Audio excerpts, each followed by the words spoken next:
देश में धार्मिक युद्ध भड़काने के लिए सुप्रीम कोर्ट जिम्मेदार है। सुप्रीम कोर्ट अपनी हदें लांघ रहा है। अगर हर बात के लिए सुप्रीम कोर्ट जाना पड़े तो संसद और विधानसभाएं बंद कर देनी चाहिए। ये बयान है बीजेपी सांसद निशिकांत दुबे का। बीजेपी के अध्यक्ष जेपी नड्डा ने इस बयान से पल्ला झाड़ लिया है। नड्डा साहब ने कहा कि यह निशिकांत दुबे की निजी राय है, लेकिन बीजेपी के ही अन्य नेताओं ने निशिकांत की राय का समर्थन किया। सोशल मीडिया प्लेटफॉर्म्स पर एक बड़ा तबका सुप्रीम कोर्ट को सुप्रीम कोठा लिखने लगा और न्यायपालिका के खिलाफ एक अविश्वास का माहौल तैयार किया जाने लगा। बीजेपी आंतरिक मामलों में एक अनुशासित पार्टी मानी जाती है।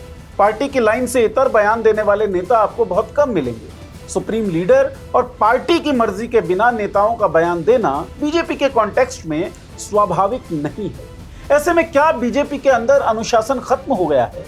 क्या बीजेपी के नेता अब पार्टी लाइन से बाहर जाकर भी बयान देने लगे हैं, या फिर निशिकांत दुबे का बयान केवल निजी बयान नहीं था?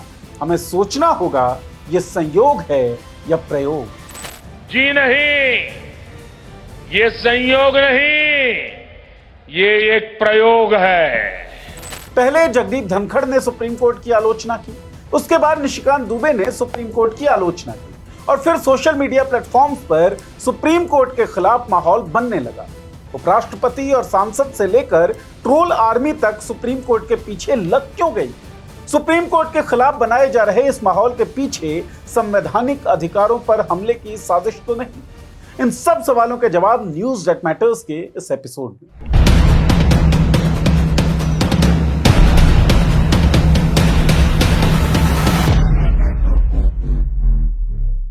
नमस्कार, मैं हूं नीरज और आप देख रहे हैं पॉलिटिक्स। सुप्रीम कोर्ट को अक्सर संविधान का संरक्षक कहा जाता है। यह भारत में हाईएस्ट जुडिशियल बॉडी है और इसकी प्राथमिक भूमिका संविधान की व्याख्या करना और उसे बनाए रखना है। इसमें मौलिक अधिकारों की रक्षा करना, यह सुनिश्चित करना कि संसद द्वारा बनाए गए कानून संवैधानिक हैं और सरकार की विभिन्न शाखाओं या सरकार के विभिन्न स्तरों के बीच विवादों को सुलझाना शामिल है। संविधान ही है जो आम लोगों को खास और खास लोगों को आम बनाए रखने का एहसास कराता है, मतलब एक बैलेंस बनाता है। कोई ताकतवर किसी कमजोर पर जुर्म करे तो भी उस कमजोर के पास अदालत का सहारा होता है। इसका मतलब अदालत लोगों का संरक्षक है। तानाशाही की पहली शर्त है लोगों को इतना कमजोर और बेसहारा कर देना कि उनके पास कोई संरक्षक बचे ही नहीं, कोई दरवाजा बचे ही नहीं जहां वो न्याय की गुहार लेकर जा सके। ऐसे में तानाशाह ही लोगों के माई बाप होंगे। ये बात इसलिए क्योंकि अदालतों पर अगर सरकार में शामिल लोग हमले करने लगे तो नागरिकों के लिए खतरा बढ़ जाता है। खैर, आगे बढ़ते हैं और बताते हैं कि मौजूदा विवाद की वजह है क्या। 16 और 17 अप्रैल 2025 को वक्फ अमेंडमेंट एक्ट से जुड़ी 73 याचिकाओं की सुनवाई हुई। 18 अप्रैल 2025 को कोर्ट ने इंटरिम ऑर्डर पास किया, जिसके अनुसार वक्फ संपत्तियों की स्थिति में बदलाव पर रोक लगाया गया। वक्फ बोर्ड और केंद्रीय वक्फ परिषद में नियुक्तियों पर रोक लगाई गई। केंद्र को जवाब दाखिल करने का निर्देश दिया गया। सुनवाई के दौरान कोर्ट ने वक्फ बाय यूजर प्रावधान को हटाने की संभावित गंभीर परिणामों पर चिंता जताई, क्योंकि कई वक्फ संपत्तियां, विशेष रूप से पुरानी मस्जिदें या दान की गई संपत्तियां बिना लिखित दस्तावेजों के केवल उपयोग के आधार पर वक्फ के रूप में मान्यता प्राप्त है। कोर्ट ने केंद्र से सवाल किया, अगर वक्फ बोर्डों में गैर मुस्लिम सदस्य शामिल हो सकते हैं तो क्या हिंदू धार्मिक ट्रस्टों में मुस्लिम सदस्यों को शामिल करने की अनुमति दी जाएगी?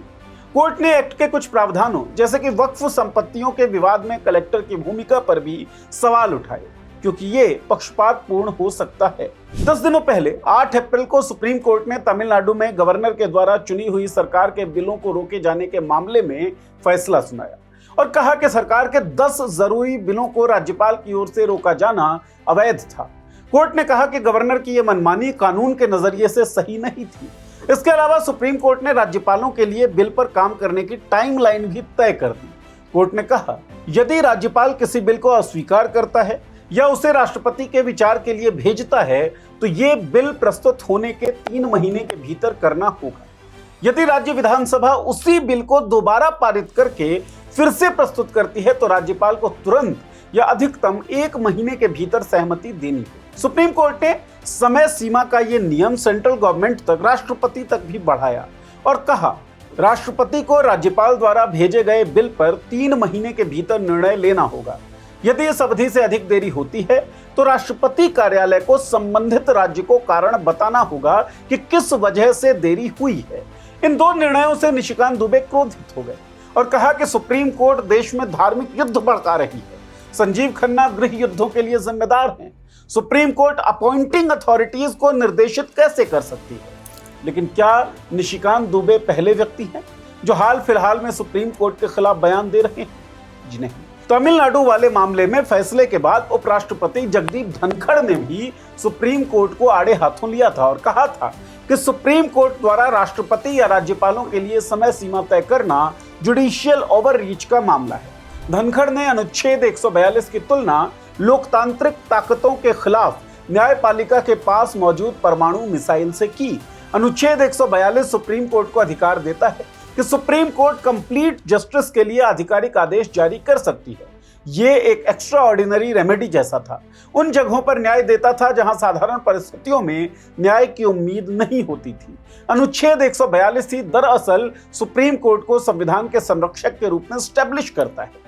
पब्लिक इंटरेस्ट, ह्यूमन राइट्स और डेमोक्रेटिक ब्रेकडाउन से जुड़े मामलों में हस्तक्षेप करके न्याय सुनिश्चित करने की ताकत सुप्रीम कोर्ट को इसी अनुच्छेद 142 से मिलती है। क्या सुप्रीम कोर्ट अपनी सीमाएं लांघ रहा है या फिर क्या विधायिका न्याय सुनिश्चित करने में नाकामयाब रही है? इस विषय पर डिबेट होते रहेंगे, लेकिन हालात बताते हैं कि सुप्रीम कोर्ट के खिलाफ एक जन भावना तैयार करने की कोशिश की जा रही है। तमिलनाडु सरकार में गवर्नर वाले मामले में सुप्रीम कोर्ट के फैसले के बाद जगदीप धनखड़ ने सुप्रीम कोर्ट की आलोचना की। निशिकांत दुबे ने भी ऐसा किया, लेकिन मामला राज्यपालों और राष्ट्रपति की ताकतों से जुड़ा हुआ था। इनके साथ न्यायपालिका के अंतर्संबंधों से जुड़ा हुआ था, थोड़ा टेक्निकल था, तो इससे लोगों को भावनात्मक रूप से जोड़ना मुश्किल होगा। लेकिन अब वक्फ कानून के कुछ हिस्सों पर सुप्रीम कोर्ट ने रोक लगाई। इस फैसले का विरोध करके सांप्रदायिक आधार पर लोगों को जोड़ना आसान लग रहा होगा। एन मुमकिन है कि सुप्रीम कोर्ट की आलोचना पर लोग कैसे रिएक्ट करेंगे, ये देखने के लिए ही सुप्रीम कोर्ट की आलोचना की गई हो सकता है कि निशिकांत दुबे का बयान संयोग ना हो बल्कि प्रयोग। और अगर निशिकांत दुबे का बयान सच में उनका अपना बयान है और अगर जेपी नड्डा का यह कहना कि बीजेपी निशिकांत के बयान के साथ नहीं है सच है, तो बीजेपी के लिए स्थिति बहुत खतरनाक है, क्योंकि बीजेपी के समर्थक ही नड्डा के खिलाफ बयान देने लगे हैं।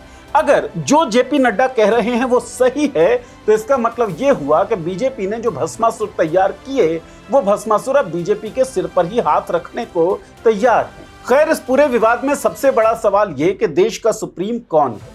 सुप्रीम कोर्ट के मुख्य न्यायाधीश की नियुक्ति राष्ट्रपति करते हैं, लेकिन संविधान का अनुच्छेद 142 सुप्रीम कोर्ट को अधिकार देता है कि अगर पब्लिक इंटरेस्ट, ह्यूमन राइट्स और डेमोक्रेटिक ब्रेकडाउन से जुड़े मामलों में कानून मौन दिख रहा हो और न्याय नहीं मिल रही हो, तो सुप्रीम कोर्ट आदेश जारी करके कंप्लीट जस्टिस इंश्योर कर सकती है। संविधान इस देश के संचालन के गाइडलाइन सेट करती है और आम लोगों से लेकर खास लोगों और संस्थाओं तक के कर्तव्य और अधिकार संविधान तय करती है। और संविधान की कस्टोडियन है सुप्रीम कोर्ट। सुप्रीम कोर्ट न्याय का आखिरी दरवाजा है। संविधान सेट करता है समानता का सिद्धांत, इसे लागू करने की जिम्मेदारी होती है कार्यपालिका और विधायिका की। अगर कोई समस्या हुई तो उसका समाधान करती है न्यायपालिका। न्यायपालिका के कमजोर होने का मतलब है संविधान के सिद्धांतों का कमजोर होना, और संविधान के सिद्धांतों का कमजोर होने का मतलब है आइडिया ऑफ इंडिया का कमजोर होना, यानी आपका और हमारा कमजोर होना। इससे नुकसान किसको होगा आप खुद भी सोचिए, और आपको क्या लगता है इस वीडियो के कमेंट बॉक्स में लिखकर हमें भी बताइए। कोई सवाल हो, सलाह हो या परामर्श हो तो वो भी इस वीडियो के कमेंट बॉक्स में हमें लिख दीजिए। बहुत बहुत शुक्रिया। इस चैनल को सब्सक्राइब कर लीजिए और बेल का आइकन दबा लीजिए ताकि हमारे वीडियोस के नोटिफिकेशन आपको मिलते रहे।